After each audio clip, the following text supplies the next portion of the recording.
لو قلتلكوا على جمالها وطعمتها هتقوموا تعملوها حالا. الحلويات الاقتصادية المدفية في الشتاء الجميلة جدا جدا. لايك وشير ومتابعة حلوة للقناة.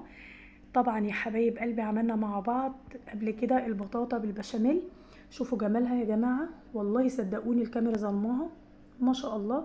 موسم البطاطا دلوقتي، انتهزيه وهاتي من السوق كيلو بطاطا ب5 جنيه على ربع كيلو لبن يا دوبك او كوباية لبن، معلقتين دقيق، معلقتين زبدة او سمنة هتعملي، ومعلقتين سكر، هتعملي احلى بشاميل.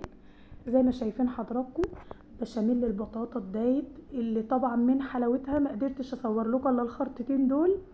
بألف هنا وشفا. الصينية ما شاء الله نزلوا عليها الاولاد بألف هنا، يعني من طعمتها بيتخانقوا عليها بجد. جربوها تعجبكم، وهسيب لكم في صندوق الوصف الفيديو اللي انا عملتها لكم من الالف للياء.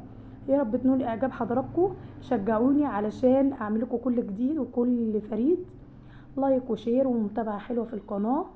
بحبكم في الله، ويا رب الفيديو ينول اعجاب حضراتكم. ان شاء الله اشوفكم فيديو جديد من ياسمينة الاكلات العصريه. مع السلامه.